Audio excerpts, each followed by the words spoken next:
Iran, America, இஸ்ரேலுக்கு நடுவில் நடக்கக்கூடிய போருங்கிறது ஒரு எண்டே இல்லாமல் தொடர்ந்து நடந்துக்கிட்டே இருக்குது. ஒரு பக்கம் ட்ரம்ப் வந்து பேச்சுவார்த்தை நடந்துக்கிட்டு இருக்கு, பேச்சுவார்த்தையில் நல்ல முன்னேற்றம் நடந்துக்கிட்டு இருக்கு அப்படிலாம் சொல்லிக்கிட்டு இருக்காரு. இன்னொரு பக்கம் ஈரான் வந்து அவர் செவுத்த பத்தா பேசிக்கிட்டு இருக்காரு, எங்ககிட்டலாம் யாரும் பேசலை, பேசுறதுக்கு நாங்கள் தயாராக இல்லை அப்படின்னு சொல்லியிருக்காங்க. இன்னொரு பக்கம் பார்த்தீங்கன்னா அதிபர் ட்ரம்ப் வந்து பேச்சுவார்த்தை நடந்துக்கிட்டு இருக்குங்க, அவங்க சும்மா சொல்லிக்கிட்டு இருக்காங்க, அவங்க எனக்கு கிஃப்ட்லாம் கொடுத்தாங்க, என்னையே அவங்க நாட்டுக்கு பிரசிடென்ட் ஆக சொன்னாங்கன்னா பார்த்துக்கங்களேன் அப்படின்னு இன்ஸ்டா இன்ஃப்ளூயன்சர் மாதிரி பேசிக்கிட்டு இருக்காரு. They say, I don't want it. We'd like to make you the next supreme leader. No, thank you. I don't want it. இப்படி மூட்டை மூட்டையா அவுத்து போட்ற அப்ப எல்லாம் பீலாவா அடங்கோயல ஸ்ட்ரைட் ஆஃப் ஹார்மஸ்ங்கிறத ஸ்ட்ரைட் ஆஃப் ட்ரம்ப்னு சொல்கிறாரு. எப்போ எனக்கு சிலை திறப்பாங்கன்னு கேட்குறாரு. அவர் என்ன ஆங்கிளில் போயிட்டு இருக்காருன்னு தெரியல.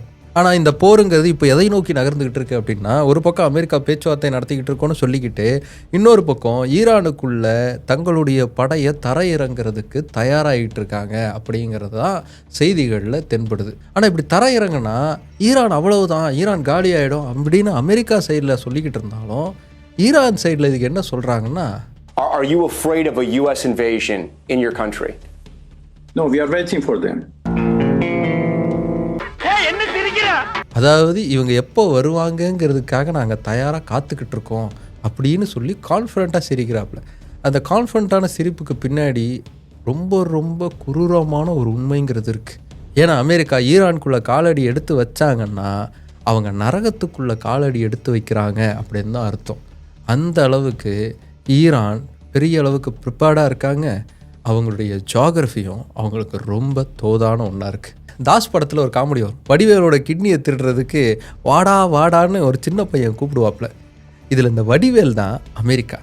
இந்த சின்ன பையன் வா வான்னு கூப்பிட்றான் பார்த்தீங்களா, அவன் தான் ஈரான். பக்கத்தில் ஒருத்தர் சைலண்ட்டாக டீ சாப்பிட்டுக்கிட்டு இருப்பார், வடிவேல் கிளம்பும்போது பிடிச்சி இழுப்பாருல்ல, அவர் தான் ஈராக். ஏன்னா ஈராக் ஏற்கனவே ஈரான் கிட்ட கிட்னி இழந்திருக்காங்க. அந்த எக்ஸ்பீரியன்ஸில் தான் அமெரிக்காவுக்கு அட்வைஸ் பண்ணிக்கிட்டு இருக்காங்க.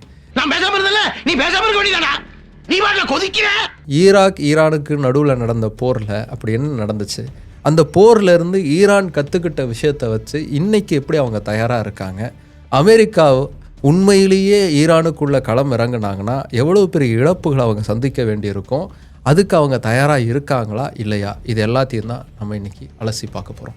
Welcome to big bang Bogan, நான் உங்கள் போகன். இன்னைக்கு ஈரானுக்கும் அமெரிக்காவுக்கும் நடுவில் நடக்கக்கூடிய இந்த போரில் அமெரிக்கா படைகளோட ஈரானுக்குள்ளே நுழைஞ்சாங்கன்னா என்ன நடக்கும் அப்படிங்கிறத அலசி பார்க்கலாம் வாங்க.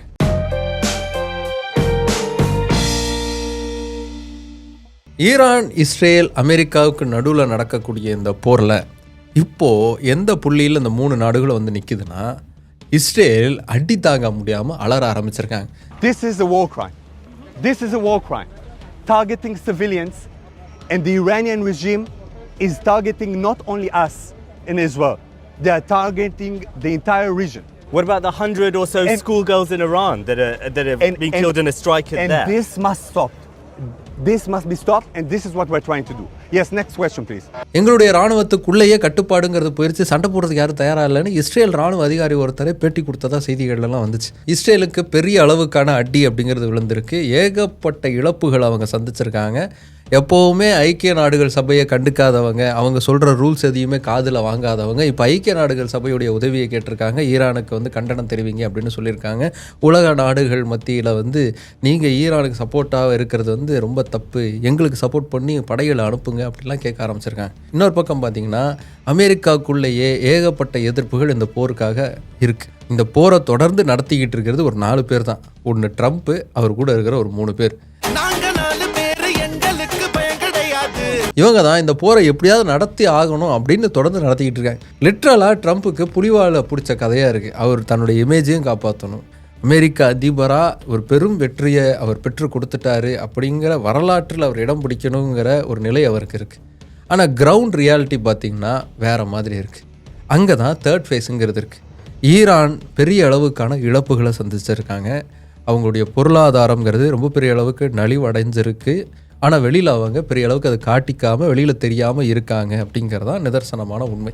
அவங்களுக்கு ஏற்படக்கூடிய இழப்புகளை எப்படியெல்லாம் சமாளிக்கணும்னு தொடர்ந்து முயற்சி செஞ்சுக்கிட்டே இருக்காங்க. ஸ்ட்ரைட் ஆஃப் ஹார்மஸை திறந்து விட்டதோடு மட்டும் இல்லாமல் கப்பல்கள் அது வழியாக பயணிக்கிறதுக்கு பயண கட்டணம் அப்படிங்கிறதையும் ஈரான் வசூலிக்க ஆரம்பிச்சிருக்கிறதும் இதன் அடிப்படையில் தான் இருக்கும். இப்படி ஒரு சூழலில் தான் ஈரானுக்குள்ள படைகளை இறக்கிறதுக்கு தயாராக இருக்காங்க அமெரிக்கா. அமெரிக்காவுடைய 82nd ஏர்போர்ன் டிவிஷனை தயார் நிலையில் வந்து இருக்க சொல்லி பென்டகான், அமெரிக்காவுடைய இராணுவத்துடைய தலைமையகமான பென்டகான் வந்து உத்தரவு அப்படிங்கிறது கொடுத்துருக்கு. இந்த 82nd ஏர்போர்ன் டிவிஷன் அப்படிங்கிறது அமெரிக்க படைகளில் முக்கியமான ஒரு படைப்பிரிவு. ஈராக் இன்வேஷன்ஸ்லேருந்து ஆப்கானிஸ்தான் இன்வேஷன் வரைக்கும் ஏகப்பட்ட இன்வேஷனை இந்த படைப்பிரிவு தான் செஞ்சுருக்கு. வானத்திலிருந்து பேராட்ரூப்பர்ஸ் மூலமாக பேராஷூட் அசால்ட் அப்படிங்கிறதுல நடத்துறதுல ரொம்ப திறமையானவங்க இவங்க. ஒரு நாட்டுக்குள்ளே களம் இறங்கி அந்த நாட்டை ஒட்டுமொத்தமாக சிறைப்பிடிக்கிறதுங்கிறது இவங்களுக்கு கைதேர்ந்த ஒரு விஷயம் அப்படிங்கிறதான் இந்த 82nd ஏர்போர்னுடைய ஸ்பெஷாலிட்டி அப்படின்னு சொல்லப்படுது. ஒரு பக்கம் அமெரிக்கா ஈரானுக்குள்ளே புகுந்து ஈரானை கேப்சர் பண்ணணும்னு தயாராகிட்டு இருக்கக்கூடிய அதே சமயத்தில் ஈரான் அவங்க உள்ளே வரட்டும் வச்சு செய்யலான்னு காத்துக்கிட்டு இருக்காங்கங்கிற மாதிரியான செய்திகள் தான் வெளில வருது. அவங்க எந்த வகையிலையும் ஒரு அலாம் கால்லாம் அவங்க எழுப்பலை.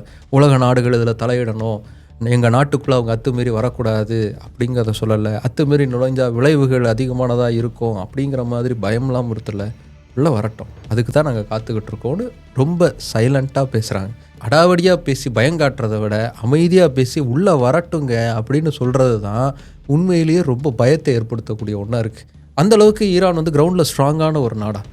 மிகப்பெரிய அளவுக்கு இராணுவ பலம் கொண்ட அமெரிக்கா அப்புறம் இஸ்ரேல் இவங்களை தடுக்கிறதுக்கான தைரியம் அப்படிங்கிறது ஈரானுக்கு இருக்கா? அந்த பலம் ஈரானுக்கு இருக்கா? ஒன்றா பார்க்கலாம். ஈரானுக்குள்ளே நுழையணும் அப்படின்னு முடிவு பண்ணால் அமெரிக்கா ஒரு 3 ஸ்ட்ராட்டஜிக்குள்ளே தான் ஃபஸ்ட்டு வருவாங்க அப்படின்னு ஒரு 3 ஸ்ட்ராட்டஜி சொல்கிறாங்க.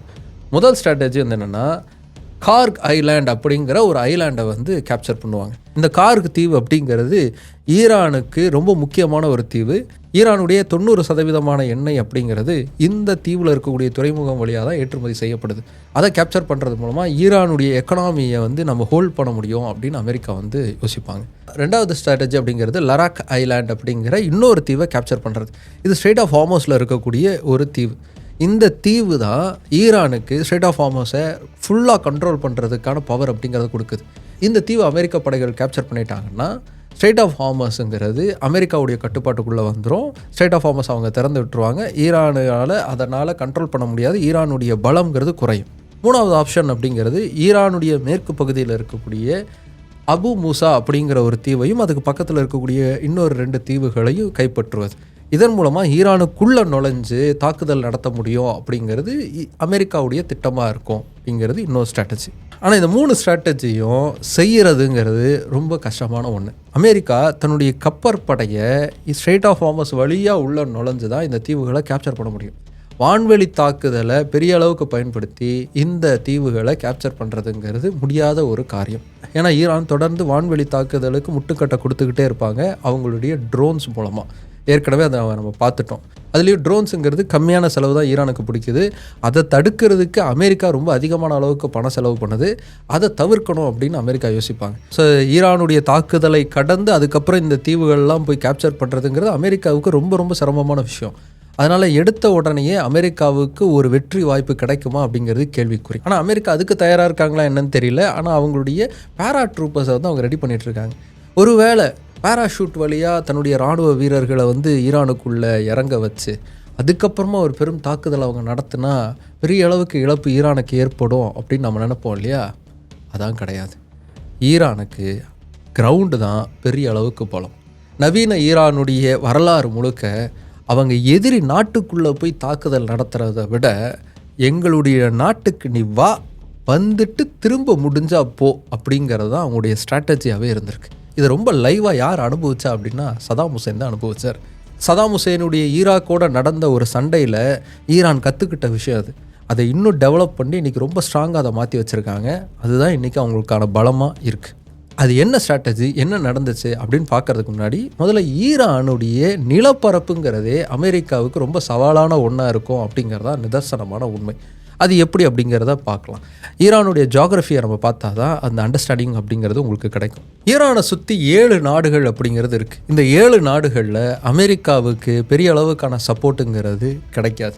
சப்போர்ட் இருக்கக்கூடிய நாடுகள்லையும் ஈரான் தொடர்ந்து தாக்குதல் நடத்திக்கிட்டு இருக்காங்க. அதனால் அங்கே இன்ஸ்டெபிலிட்டி அப்படிங்கிறது இருக்குது. அமெரிக்காவுக்கு தொடர்ந்து சப்போர்ட் பண்ணுமா அப்படிங்கிற கேள்விங்கிறது எழும்பியிருக்கு. ஸோ இந்த நாடுகள்லேருந்து ஈரானுக்குள்ளே போய் தாக்குதல் நடத்துறது அப்படிங்கிறது சிரமமாக இருக்கக்கூடிய பட்சத்தில் அமெரிக்கா வேறு வழியே இல்லாமல் நேரடியாக தாக்குதலில் இறங்குறதுக்கான முயற்சியில் தான் இறங்குவாங்க.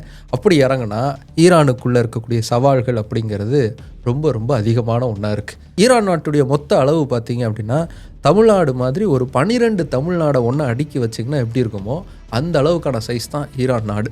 ஈரான் நாடு அப்படிங்கிறது கொஞ்சம் எலிவேட்டடான ஒரு பொசிஷனில் தான் இருக்குது. அதாவது நம்மளுடைய கொடைக்கானல் அளவுக்கு கடல் மட்டத்திலேருந்து கொஞ்சம் உயர்ந்த ஒரு நிலப்பரப்பு தான் ஈரானுக்கு இருக்குது. அதோட முக்கியமான விஷயம், ஈரானுக்கு அதோடைய இயற்கையே பல அடுக்கு பாதுகாப்பு அப்படிங்கிறத கொடுத்துருக்கு. ஈரானுடைய வடக்கு பகுதியில் பார்த்தீங்கன்னா அல்போஸ் மலைப்பகுதிகள் அப்படிங்கிறது இருக்குது. கிட்டத்தட்ட 5000 மீட்டர் அளவுக்கான உயரம் கொண்ட மலைத்தொடர் இந்த மலைத்தொடர். அதுக்கடுத்து ஈரானுடைய மேற்கு தென்மேற்கு பகுதிகளில் ஜாக்ராஸ் மலைத்தொடர் அப்படிங்கிறது பாதுகாக்குது. இந்த மலைத்தொடருடைய அமைப்புங்கிறதே ஈரானுக்கு பெரிய அளவுக்கான ஒரு பாதுகாப்பு அரணாக இருக்குது. இந்த மலைகளை கடந்து ஈரானுக்குள்ளே போகிறதுங்கிறதே ரொம்ப சிரமமான ஒரு காரியம். ஆனால் அதே சமயத்தில் ஈரானுடைய வீரர்களுக்கு வரக்கூடிய எதிராளிகளை மலைப்பகுதிகளில் பதுங்கி இருந்து தாக்குறதுங்கிறது ரொம்ப ரொம்ப சுலபமான ஒரு விஷயம். ஏன்னா இந்த மலை பற்றி அவங்களுக்கு ரொம்ப நல்லா தெரியும். எங்கேருந்து எப்படி அடித்தா எதிரிக்கு வலிக்குங்கிறது நல்லா புரியும். அதே மாதிரி ஈரானுக்கு காஸ்பியன் சி பக்கத்தில் பார்த்திங்கன்னா அடர் காடுகள் அப்படிங்கிறது இருக்குது. அந்த காடுகள் வழியாக படைகள் உள்ளே நுழைஞ்சு வர்றதுங்கிறதும் சிரமமான ஒரு விஷயம். அப்படி உள்ளே நுழைஞ்சு வந்தாங்கனாலும் எங்கேருந்து எப்படி தாக்குதல் நடத்தினா அந்த படைகளை தடுக்க முடியும் அப்படிங்கிறதும் ஈரானுடைய படை வீரர்களுக்கு நல்லாவே தெரியும். அது மட்டும் இல்லாமல் ஈரானுடைய நடுப்பகுதியில் பார்த்திங்கன்னா 2 மிகப்பெரிய அளவுக்கான டெசர்ட் பாலைவனம் அப்படிங்கிறது இருக்குது. டஸ்டி கவீர் அப்படிங்கிறது 30,000 சதுர கிலோமீட்டர் பரப்பளவு கொண்ட ஒரு பாலைவனம். இன்னொன்று டஷி இலட் அப்படிங்கிற இன்னொரு பாலைவனம். இந்த கவீர் பாலைவனத்தில் பார்த்திங்கன்னா 70 டிகிரி செல்சியஸ் வெயில் அப்படிங்கிறது இருக்கும். இந்த மிடில் ஈஸ்ட்லேயே உச்சபட்சமான வெயிலுங்கிறது இந்த பாலைவனத்தில் தான் பதிவு செய்யப்பட்டிருக்கு. தமிழ்நாட்டில் 40 டிகிரி செல்சியஸ்க்கு மேலே வெயில் தாண்டிச்சுன்னா நமக்கு நாக்கு தள்ளுது. அப்போது 70 டிகிரி செல்சியஸ் அளவுக்கான ஒரு வெயிலில் நின்று படை வீரர்கள் சண்டை போடணும். அது அமெரிக்க படை வீரர்களுக்கு சாத்தியமான ஒன்றா இருக்குமா அப்படிங்கிறத யோசித்து பார்த்தாலே இந்த போர்க்களம்ங்கிறது அமெரிக்காவுக்கு எவ்வளோ டிஃபிகல்ட்டாக இருக்கும் அப்படிங்கிறத நீங்கள் கற்பனை பண்ணி பார்த்துக்கலாம். இப்படி கொளுத்துற வெயில் ஒரு பக்கம் இருக்குன்னா, நான் ஏற்கனவே சொன்னேன் இல்லையா மலைப்பகுதி, அந்த மலைப்பகுதியில் உச்சபட்ச பனி அப்படிங்கிறது இருக்கும். மிடில் ஈஸ்ட்லேயே பனிசறுக்கு விளையாட்டு இருக்கக்கூடிய இடம் ஈரானில் மட்டும்தான் இருக்குது. எவ்வளோ ஒரு வெர்சடைலான ஒரு கிளைமேட் ஈரானுக்குள்ளே இருக்குது பாருங்கள். கொளுத்துற வெயில் இருக்குது, காடு இருக்குது, பனி இருக்குது, இப்படி எல்லாமே சேர்ந்த ஒரு நாடு தான் ஈரான். இதுக்குள்ளே இவங்க சண்டைக்கு போனாங்கன்னா எங்கே எது இருக்குது அப்படின்னு புரிஞ்சுக்கிட்டு இவங்க அடிக்க ஆரம்பிக்கிறதுக்குள்ளே மொத்தமாக அழித்து முடிச்சிருப்பாங்க ஈரான் படை. இப்படி இயற்கையே ஈரானுக்கு ஒரு பெரிய பாதுகாப்பு கொடுத்துருக்கக்கூடிய அதே சமயத்தில் களத்தில் இன்னும் அதிக அளவுக்கான பாதுகாப்பு அரண்களை ஈரான் உருவாக்கி வச்சுருக்காங்க. இந்த போருக்காக 40 வருடங்களுக்கும் மேலாக ஈரான் தயாராக இருந்திருக்காங்களோ அப்படின்னு தான் நினைக்க தோணுது. எப்படி இருந்தாலும் அமெரிக்கா தங்கள் மீது தாக்குதல் நடத்துவாங்க. அப்படி தாக்குனாங்கன்னா என்னென்னலாம் செய்யணும் அப்படிங்கிறதுக்கான ஒரு தெளிவான ஒரு வரைமுறை அப்படிங்கிறத உருவாக்கி வச்சுருந்துருக்காங்க. இவங்க இப்படி உருவாக்குறதுக்கான மெயின் காரணமாக ஈராக் போர் அப்படிங்கிறது அமையுது. அது என்ன ஈராக் போர்னு தொடர்ந்து சொல்லிக்கிட்டே இருக்கு. அப்படி என்னதான் ஏன் அது அப்படின்னு கேட்குறீங்களா? சொல்கிறேன். 1979 ஈரானில் ஒரு பெரும் புரட்சி அப்படிங்கிறது வெடித்தது, இஸ்லாமிக் புரட்சி. அதுக்கு முன்னாடி அரசர் ரஸா பாலவியுடைய ஆட்சிங்கிறது ஈரானில் நடந்துக்கிட்டு இருந்துச்சு. அவருடைய ஆட்சியை கவிழ்த்துட்டு இஸ்லாமிக் ரிப்பப்ளிக்காக ஈரான் புதிய ஒரு நாடாக உருவெடுத்துச்சு. இந்த 1979 ரெவல்யூஷனுக்கு அப்புறமா ஈரானில் ஒரு இன்ஸ்டெபிலிட்டி அப்படிங்கிறது இருந்துச்சு. ஈரானுடைய இராணுவங்கிறது ஒரு சரியான கட்டுக்கோப்புக்குள்ளே இல்லை. அரசர் பாலவிக்கு உதவியாக இருந்த ரொம்ப நெருக்கமாக இருந்த இராணுவ தலைமைகளை அகற்றப்பட்டிருந்தாங்க. இராணுவத்தில் உயர் பதவிகளில் இருந்த அமெரிக்காவில் பயிற்சி பெற்ற இராணுவ அதிகாரிகள்லாம் நாட்டை விட்டு ஓடி போயிருந்தாங்க. அதனால ஒரு சரியான இராணுவம் இல்லாததால் பக்கத்தில் இருந்த ஈராக்கை ஆட்சி செஞ்சுக்கிட்டு இருந்த சதாம் ஹுசேனுக்கு ஒரு ஐடியாங்கிறது தோணுச்சு. ஈராக்குடைய எல்லையில் ஈரானுக்கு சொந்தமான குசஸ்தான் அப்படிங்கிற ஒரு இடம் இருக்குது. இங்கே ஒரு எண்ணெய் கிணறு அப்படிங்கிறது இருக்குது.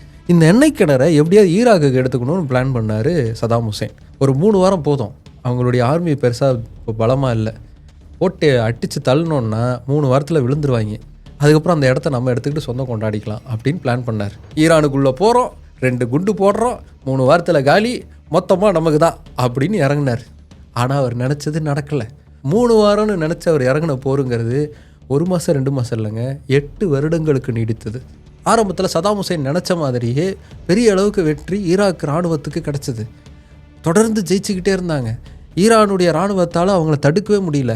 டேய் நம்ம போட்ட பிளான் சக்ஸஸ் ஆகிட்டு இருக்குடா அப்படின்னு இறங்கி அடிக்க ஆரம்பித்தாங்க. இப்படி ஜெயிச்சுக்கிட்டே இருக்கோன்னு இவங்க இறங்கி உள்ளே போய்கிட்டே இருக்கும்போது தான் தெரிஞ்சது, டே நம்ம சிக்கியிருக்கிறது புதக்குழிடான்னு. இந்த போரில் நடந்த சமயத்தில் ஈரானுக்குள்ளே இஸ்லாமிய புரட்சி உருவாகி 1 வருஷம் தான் இருந்துச்சு. ஈரானுடைய இராணுவமான IRGCங்கிறது பெரிய அளவுக்கு இந்த போருக்கு தயாராகவே இல்லை. அப்போ ஈரானுடைய சுப்ரீம் லீடராக இருந்த கோமேனி வந்து, நம்ம இராணுவத்தை நம்பிட்டு இருந்தோம்னா இந்த போரில் தோற்று போவோம், ஈரானை பாதுகாக்கிறதுக்கு ஈரானியர்களால் மட்டும்தான் முடியும், ஈரான் மக்களுக்கு அந்த பலத்தை நம்ம கொடுப்போம் அப்படின்னு சொன்னார். போரிடுறதுக்கு தயாராக இருக்கக்கூடிய உள்ளூர் மக்கள் யாராக இருந்தாலும் வாங்க நம்ம சண்டை செய்வோம்னு சொன்னார். 14 வயசில் இருக்கக்கூடிய பசங்கள்லாம் கூட ஈரானை காப்பாற்றுறதுக்காக களத்தில் இறங்கி போராடுறதுக்கு தயாரானாங்க. அவங்க எல்லாருக்கும் ஒரு பேசிக் ட்ரைனிங் கொடுத்து தலையில் ஒரு பேண்டை மாட்டி கையில் துப்பாக்கியை கொடுத்து போருக்கு போங்கடான்னு அனுப்பி வச்சார் கோமேனி. நெஞ்சில் உரத்தோட கண்ணில் வெறியோட ஈராக்கியர்களை ஓட ஓட விரட்டணுங்கிற ஒரே எண்ணத்தோட களத்தில் நின்று சண்டை போட்டாங்க ஈரானியர்கள். அப்படி மக்களே ஒன்று திரண்டி போராடினாங்க இல்லையா, அவங்க எல்லாரையும் ஒன்று திரட்டி பசிஜ் அப்படிங்கிற ஒரு அமைப்பை உருவாக்குனார் கோமேனி. சாஸ்மானி பசிஜி மொஸ்டா சஃபீன் அப்படிங்கிறத அந்த அமைப்புடைய முழு பெயர். இந்த அமைப்பில் சிவிலியன்ஸாக இருக்கிறவங்க, வேறு வேறு வேலையை செஞ்சுட்டு இருந்தவங்க, தொழில் செஞ்சுக்கிட்டு இருக்கிறவங்க, அவங்க எல்லாருமே இந்த அமைப்பில் ஆயுதம் ஏந்தி போராடக்கூடியவர்களாக மாறினாங்க. இது ஈராக் ராணுவம் எதிர்பார்க்காத ஒன்றா இருந்துச்சு. வழக்கமாக இந்த மாதிரியான படைகள் உள்ளே நுழையும் போது என்ன நடக்கும், ஒரு ஊரை வந்து கேப்சர் பண்ணுவாங்க, இராணுவம் முற்றுகையிடும். அதை தடுக்கிறதுக்காக போராடிட்டு இருக்கக்கூடிய ஒரு நாட்டுடைய இராணுவம் தோற்கடிக்கப்பட்டுருச்சுன்னா அந்த ஊர் வந்து எதிரி நாட்டு இராணுவத்துக்கு கைக்குள்ளே போயிடும். இவங்க என்ன சொல்கிறாங்களோ அதை கேட்கணுங்கிற நிலைமைக்கு அவங்க வருவாங்க. ஆனால் ஈராக் இராணுவத்துக்கு நடந்ததே வேறு. இவங்க ஏதாவது ஊரை பிடிக்கணும்னு உள்ளே போனாங்கன்னா அந்த ஊருக்குள்ளே இன்னொரு குட்டி இராணுவம் இருந்துச்சு. அந்த உள்ளூர்காரங்களே கையில் துப்பாக்கியை வச்சுக்கிட்டு இந்த ஈராக் இராணுவத்துக்கு எதிராக சண்டை போட்டாங்க. அவங்கள சமாளிக்கவே முடியல ஈராக்கால். அந்த சமயத்தில் சதாம் ஹுசேனுக்கு உலக நாடுகள் அத்தனையும் சப்போர்ட் பண்ணுச்சு. இன்டைரக்டாக டைரெக்டாக சப்போர்ட் பண்ணாங்க. அமெரிக்கா தொழில்நுட்ப உதவிகள், ஆயுத உதவிகளை கொடுத்துச்சு. ரஷ்யா அட்வான்ஸ்டு டேங்குகள் மாதிரியான அத்தனை அட்வான்ஸ்டு எக்யூப்மெண்ட்ஸை வந்து கையில் கொடுத்தாங்க. இப்படி உலகமே ஈராக்குக்கு சப்போர்ட்டாக இருந்தப்போ ஒருத்தருடைய சப்போர்ட்டும் இல்லாமல் ஈரான் தன்னந்தனியாக நின்று ஈராக்குக்கு எதிராக சண்டை போட்டுக்கிட்டு இருந்தாங்க. ஈராக் பயன்படுத்தின ரஷ்ய டேங்குகள்லாம் சமவெளியில் சண்டை போடும் போது சரியாக இருந்துச்சு. ஆனால் இந்த மலைத்தொடர்களில் ஏறும்போது அதுக்கு ஏகப்பட்ட ஆயிலுங்கிறது தேவைப்பட்டுச்சு, ஏகப்பட்ட ரிப்பேர் நடந்துச்சு, அதை மெயின்டைன் பண்ணுறதுக்கு நிறைய செலவாச்சு. அதையும் செலவு செஞ்சு சரி பார்த்து இவங்க ரெடியாகி மறுபடியும் டேங்க் எடுத்துகிட்டு வர்றதுக்குள்ளே ஈரானியர்கள் ஆயுதத்தை திரட்டி அவங்கள தாக்குனாங்க. கடைசியாக 8 வருஷம் கழித்து சதாம் ஹுசேன் நினச்ச மாதிரி எந்த எல்லையும் அவர் எடுத்துக்கவே முடியல. அது மட்டும் இல்லாமல் ஏகப்பட்ட கடனாளியாக மாறினார். அந்த கடனையெல்லாம் அடைக்கிறதுக்காக பக்கத்தில் இருக்கக்கூடிய நாடுகள் மேலே போருக்கு போய் அந்த போரே அவருக்கு வினையாக மாறி எந்த அமெரிக்கா அவருக்கு உதவியாக இருந்துச்சோ அதே அமெரிக்கா அவருடைய முதுகில் குத்தி கடைசியாக அவர் தூக்கில் போட்டாங்க. கிட்டத்தட்ட அதே நிலைமை தான் அமெரிக்க இராணுவம் ஈரானுக்குள்ளே நுழைஞ்சாங்கன்னா நடக்கும் அப்படிங்கிறதான் உலகம் முழுக்க இருக்கக்கூடிய மிலிட்ரி ஸ்ட்ராட்டஜிஸ்ட்லாம் சொல்லக்கூடிய விஷயமா இருக்குது. ஈரானுக்கு இந்த ஈராக் போரில் கிடைத்த அனுபவங்கிறது ரொம்ப பெரிய விஷயம். அதில் கற்றுக்கிட்ட பல விஷயங்களை தான் இன்றைக்கும் அவங்க அமல்படுத்திட்டு வச்சுருக்காங்க. ஈரானுக்கு பெரிய அளவுக்கு பலமாக இருக்கிறது ஈரானுடைய இராணுவ தளபதிகள் தான்.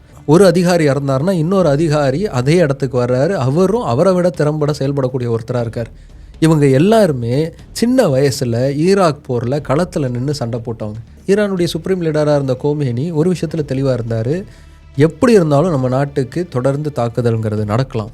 அப்படி தாக்குதல் நடக்கிறதுனால நம்மளுடைய உயிர்கள் பறி போகிறதுனால ஈரானுடைய செயல்பாடு குறையக்கூடாது அப்படின்னு யோசித்தார். அதுக்காக ஈரான் மொசைக் ஸ்ட்ராட்டஜி அப்படிங்கிற ஒரு ஸ்ட்ராட்டஜியை வந்து பயன்படுத்துகிறாங்க. இந்த மொசைக் ஸ்ட்ராட்டஜி அப்படிங்கிறது என்னென்னா, நீங்கள் வீட்டில் டைல்ஸ் பார்த்துருப்பீங்க, தனித்தனி மொசைக்காக இருக்கும் இல்லையா, அதே மாதிரி ஈரான் தனித்தனி பிரிவுகளாக தனித்தனி மண்டலங்களாக பிரிக்கப்பட்டிருக்கு. இந்த ஒவ்வொரு மண்டலமுமே தனித்தனியாக செயல்படக்கூடிய ஒன்றா இருக்குது. அதாவது டெஹரானுடைய உத்தரவு அதுக்கு தேவையில்லை. ரொம்ப மோசமான கிரிட்டிக்கலான சுச்சுவேஷன் வந்துச்சுன்னா அந்த ஒவ்வொரு மண்டலத்தில் இருக்கக்கூடிய தலைமையே என்ன செய்யணும், எப்படி செயல்படணும் அப்படிங்கிற தெளிவோடு செயல்படுவாங்க. இதே ஸ்ட்ராட்டஜியை தான் ஒட்டுமொத்த ஈரான் அட்மினிஸ்ட்ரேஷன்லையுமே அவங்க செயல்படுத்தி வச்சுருக்காங்க. அதனால தான் ஈரானில் ஒவ்வொரு முக்கியமான தலைவர்கள் இறந்து போனாலும், அப்படிப்பட்ட செய்திகள் வெளியில் வந்தாலும் ஈரானுடைய மிலிட்ரி செயல்பாடுகள் அப்படிங்கிறது எந்த வகையிலையும் தடைப்படலை. தொடர்ந்து அது பாட்டுக்கு தன்னிச்சையாக செயல்பட்டுக்கிட்டே இருக்குது. ஈரானுக்கு அடுத்து பெரிய பலமாக இருக்கிறது இந்த பசிஜ் அமைப்பு. இந்த பசிஜ் அமைப்பை இன்றைக்கி ஈரான் ரொம்ப பெரிய அளவுக்கு ஸ்ட்ராங்காக மாற்றிட்டாங்க. ஒவ்வொரு கிராம அளவுக்கு கூட இந்த பசிஜ் அமைப்பு ஈரான் முழுக்க வேறு ஊன்றி இருக்குது. அந்த பசிஜ் அமைப்பில் இருக்கக்கூடிய வீரர்கள் ஈரானுக்கு பாதுகாப்பு அரணாக இருக்காங்க. ஒருவேளை அமெரிக்க இராணுவம் உள்ளே நுழைஞ்சா ஈராக்கில் அவங்களுக்கு ஒரு பெரிய வரவேற்பு கிடைச்சது இல்லையா, அப்படி ஒரு வரவேற்புங்கிறது கிடைக்காது. உள்ளூர் மக்களுடைய எதிர்ப்பு அவங்களுக்கு அதிகமாக இருக்கும். அதுவும் வெறும் எதிர்ப்பாக இல்லாமல் ஆயுதம் தாங்கிய தாக்குதலாக அது இருக்கும். இதே பசிஜ் அமைப்பு தான் ஈரானுக்குள்ள கலாச்சார காவலர்களாகவும் இருக்காங்க. ஈரானுக்குள்ள பெரிய அளவுக்கு அரசை எதிர்த்து போராட்டம் பெருசாக வெடிக்காமல் இருக்கிறதுக்கும் இவங்க தான் காரணம். ஏதாவது ஒரு போராட்டம் வெடிச்சதுன்னா அதை உடனே அடக்கி அதுக்கு காரணமானவங்களுக்கு தண்டனை வாங்கி தர்றதெல்லாம் இவங்க தான் செய்கிறாங்க. ஸோ உள்நாட்டில் இருக்கக்கூடிய மக்களுக்கு எதிராகவே இந்த அமைப்பை பயன்படுத்தக்கூடிய ஈரான் எதிரி உள்ளே வந்தால் எப்படி பயன்படுத்துவாங்கன்னு யோசிச்சு பார்த்துக்கணும். இன்னொரு முக்கியமான ஸ்ட்ராட்டஜி தான் இந்த போருக்கு அவங்க ரொம்ப தயாராக இருந்திருக்காங்க, பல வருடங்களாக தயாராக இருந்திருக்காங்கங்கிறத ரொம்ப ஆணித்தரமாக பதிவு செய்யுது. ஈரான் என்ன பண்ணியிருக்காங்கன்னா அண்டர் கிரவுண்டில் பெரிய அளவுக்கான இராணுவ தளவாடங்களை உருவாக்கியிருக்காங்க. சிட்டி டு சிட்டி கனெக்ட் பண்ணுற மாதிரியான டனல்ஸை உருவாக்கியிருக்காங்க. அமெரிக்கா வான்வெளி தாக்குதல் நடத்தினா கூட தரைக்கு அடியில் பாதுகாப்பாக இருக்கக்கூடிய படை வீரர்களுக்கோ இல்லை ஆயுத கிடங்கிற்கோ எந்த விதமான ஆபத்து வராத மாதிரியான ஒரு செட்டப் அவங்க ரெடி பண்ணி வச்சுருக்காங்க. இப்படி நிலத்துக்கடியில் ஈரான் இப்படி ஒரு செட்டப்பை செஞ்சு வச்சுருக்காங்கிறத ஈரான் மறைக்கவே இல்லை. இப்போ ரீசெண்டாக கூட ஒரு வீடியோஸ்லாம் கூட ரிலீஸ் பண்ணாங்க, எங்களுக்கு ஆயுத கிடங்குங்கிறது இவ்வளோ இருக்குது அப்படின்னு அண்டர் கிரவுண்ட் வீடியோலாம் எடுத்து காமிச்சாங்க. ஸோ ஈரானுக்குள்ளே அமெரிக்கா படை உள்ளே போச்சுன்னா அவங்களுக்கு அண்டர் கிரவுண்ட்லேருந்து பெரிய தாக்குதலுங்கிறது வரலாம். எப்படி அவங்களை தடுக்கிறதுன்னு தெரியாமல் சிக்கிறதுக்கான வாய்ப்புங்கிறது இருக்குது. இதுதான் வியட்நாம் போரில் அமெரிக்காவுக்கு நடந்துச்சு. அண்டர் கிரவுண்டில் இருந்த வியட்நாம் போர் வீரர்களை தடுக்க முடியாமல் திணறினாங்க அமெரிக்கா. அதுக்கு அடுத்து இருக்கக்கூடிய இன்னொரு முக்கியமான ஸ்ட்ராட்டஜி என்னென்னா ப்ராக்ஸி அமைப்புகள். ஈரான் மிடில் ஈஸ்ட்டை சுற்றி நிறைய ப்ராக்ஸி அமைப்புகளை உருவாக்கியிருக்காங்க. அவங்களுக்கு பொருளாதார ரீதியாகவும் ஆயுத ரீதியாகவும் உதவி செய்து அவங்களை தங்களுக்கு ஆதரவானவர்களாக நிலைநிறுத்தி வச்சுருக்காங்க. லெபனானில் ஹெஸ்புல்லா அமைப்பு, ஈராக்கில் PMF, ஏமனில் பார்த்திங்கன்னா ஹவுதீஸ், காசாவில் ஹமாஸ், சிரியாவில் கதாயிப்னு ப்ராக்ஸி அமைப்புகளை உருவாக்கியிருக்காங்க. அமெரிக்கா ஈரானுக்குள்ள படைகளை இறக்குனாங்க அப்படின்னா இந்த ப்ராக்ஸி அமைப்புகள் ஈரானுக்கு ஆதரவாக அந்தந்த பகுதிகளில் தாக்குதல் நடத்துறதுங்கிறது ஆட்டோமேட்டிக்காக நடக்க ஆரம்பிச்சிடும். அதனால தான் ஈரான் அமெரிக்க படைகள் ஈரானுக்குள்ளே தரையிறங்கிட்டாங்கன்னா நாங்கள் பாபல் மந்தப் ஸ்ட்ரெயிட்டையும் க்ளோஸ் பண்ணிடுவோம் அப்படின்னு சொல்லியிருந்தாங்க. பாபல் மந்தப் ஸ்ட்ரெயிட் அப்படிங்கிறது செங்கடலில் இருக்கக்கூடிய ஒரு நீரிணை. ஈரானுக்கும் அதுக்கு ரொம்ப தூரம் சம்பந்தமே இல்லை. ஆனால் எப்படி அதை கண்ட்ரோல் பண்ண முடியும் அப்படின்னா ஏமனில் இருக்கக்கூடிய ஹவுதீஸ் அமைப்பு மூலமாக அதை கண்ட்ரோல் பண்ண முடியும். ஹவுதீஸ் அமைப்பு மூலமாக அங்கே தாக்குதல் நடத்தினாங்கன்னா அந்த நீரிணையும் மூடப்படும். அது மூடப்பட்டுருச்சு அப்படின்னா ஈராவுக்கு கிடச்சிக்கிட்டு இருக்கக்கூடிய கொஞ்சம் நஞ்ச ஆயில் அப்படிங்கிறதும் நின்று போயிடும். அதாவது பாபல் மந்தப் வழியாகவும் ஸ்ட்ரெயிட் ஆஃப் ஹார்மஸ் வழியாகவும் தான் உலகத்துக்கு தேவையான ஆயிலுங்கிறது பெரிய அளவுக்கு கிடச்சிக்கிட்டு இருக்குது. இது ரெண்டு இடமே க்ளோஸ் ஆயிடுச்சுன்னா ஐரோப்பாவுக்கு ஆயில் கிடைக்காது, உலகத்துக்கு ஆயில் கிடைக்காது, பெரிய அளவுக்கான சிக்கல் அப்படிங்கிறது உருவாகும். இப்படி ஈரானுடைய ஸ்ட்ராட்டஜிங்கிறது ரொம்ப தெளிவாக இருக்குது. அதையும் மீறி அமெரிக்கா அதுக்குள்ளே நுழைஞ்சு ஓரளவுக்கு வெற்றியை பெற்றுட்டாங்கன்னு வச்சாலும் அது உடனே அந்த வெற்றி கிடைக்காது, ரொம்ப வருஷத்துக்கு இழுத்துக்கிட்டே போவோம். அதுக்கு அமெரிக்கா தயாராக இருக்கா அப்படிங்கிறதா பெரிய கேள்வி. அமெரிக்கா பாராளுமன்றத்துடைய அனுமதியே இல்லாமல் ட்ரம்ப் இந்த போரை தொடங்கியிருக்காரு. அமெரிக்காவுக்குள்ளே பெரிய அளவுக்கான அதிருப்தி அப்படிங்கிறது இருக்குது. ட்ரம்ப்புடைய கட்சியான ரிப்பப்ளிக்கன் பார்ட்டி தான் அவருக்கு தொடர்ந்து சப்போர்ட் பண்ணிகிட்டு இருக்காங்க. அந்த கட்சிக்குள்ளேயே அவருக்கு மேலே அதிருப்தியில் இருக்கிறவங்க இருக்க தான் செய்கிறாங்கங்கிறதா செய்திகளில் வெளில வருது. அமெரிக்காவில் இருக்கக்கூடிய பல மீடியாக்கள் ட்ரம்ப்பை வச்சு செஞ்சுக்கிட்டு இருக்காங்க. ஜிம்மி கிம்பிள் ஷோவில் நீங்கள் பார்த்தீங்கன்னா உங்களுக்கு தெரிஞ்சிருக்கும், வேற லெவலுக்கு ஃபன் பண்ணியிருப்பார். You know, I told you about a present, right? They said to show you, we're going to let you have 8 boats of oil. 8 boats. 8 big boats of oil. The country we are currently bombing sent you a gift, and that gift is 8 big boats of oil? It's a Hanukkah miracle. இப்படி தொடர்ந்து எதிர்ப்புகள் வந்தாலும் நான் ஜெயிச்சுக்கிட்டு தான் இருக்கேன், இந்த போர் எனக்கு சாதகமாக தான் இருக்குது அப்படின்னு பேசிக்கிட்டு இருக்காரு ட்ரம்ப். இந்த போரில் அடுத்து என்ன நிகழப்போகுது? ட்ரம்ப் உண்மையிலேயே தன்னுடைய இராணுவத்தை ஈரானுக்குள்ளே அனுப்ப போகிறாரா? இப்போ ஈரானுக்குள்ளே அமெரிக்க இராணுவம் தர இறங்கின அடுத்த நொடி ஈரானுடைய எதிர்வினை எப்படி இருக்க போகுது, அது உலகத்தினுடைய பொருளாதாரத்தை எப்படி பாதிக்க போகுது அப்படிங்கிறதெல்லாம் நம்ம பொறுத்திருந்தான் பார்க்கணும். ஆனால் பர்சனலாக அப்படி ஒரு நிலைமை வராமல் இந்த போர் சீக்கிரம் முடிவுக்கு வந்தால் நல்லாயிருக்கும். ஏன்னா உலகத்திற்கு இப்போதைய தேவைங்கிறது அமைதி. என்ன நடக்க போகுது, அதற்கான காரணம் என்ன அப்படிங்கிறத அடுத்த வீடியோவில் டீட்டெயிலாக பார்க்கலாம்.